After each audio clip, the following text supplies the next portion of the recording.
Once the uterus is prepared for implantation and the egg is released, conception can occur. Now it is up to the sperm, deposited by the male, to make its way through the cervix and to the egg.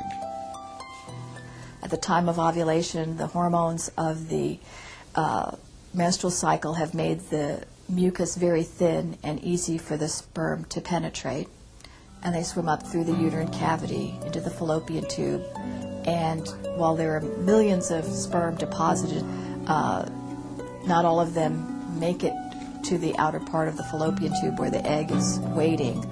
But there are still several million there, and one of them will fertilize the egg.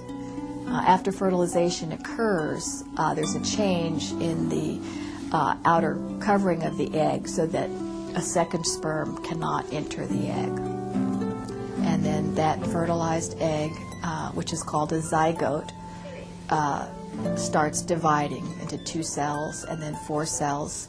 It forms a small cluster of cells called a morula, which travels down into the uterus and implants.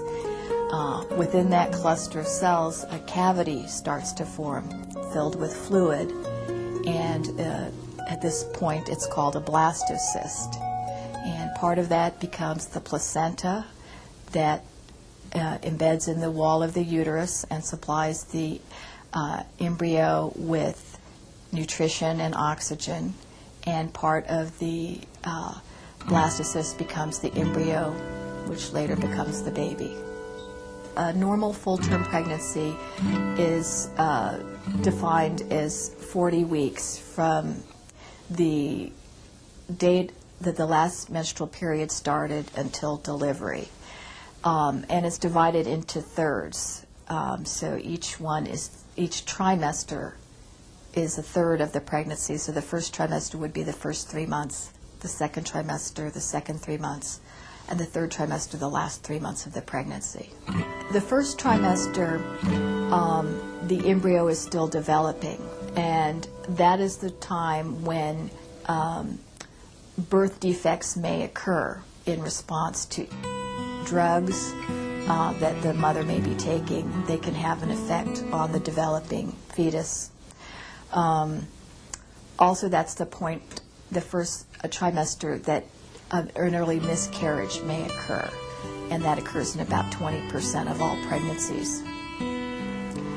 The second trimester and the third trimesters are involved just more in growth of the baby. There's not as likely to be an effect, a birth defect caused by medications at that point, although they may affect the baby in other ways.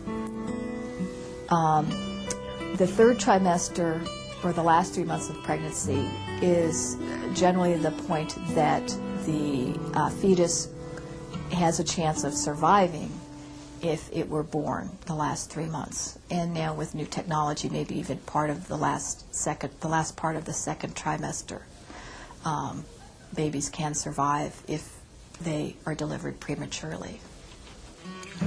Because the female body must support not only itself, but also the developing fetus, it goes through a great many changes during a pregnancy. The blood vessels become more dilated or more open. That increases the blood flow to the uterus so that it can grow. There are changes in the breast tissue. The breast glands begin to get ready to produce milk. And there are changes in the ligaments that hold the bones together. The hormones cause softening of the ligaments that allows some movement of the bones in the pelvis to allow more room for delivery. Since the male does not give birth to the child, the male reproductive system is much less complex. But simple though it may be, it too is an essential part of the reproductive process. The male reproductive system begins with the testes. In the same way that the eggs are created in the ovaries of the female body, the sperm are created in the testes of the male body.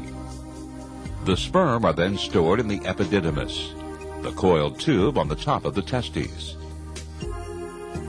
Before being expressed, they are combined with seminal fluid, which nourishes and lubricates the sperm as they make their way to the egg. Pregnancy is not just a woman's condition that a man had to be involved in and is responsible for that life that they created.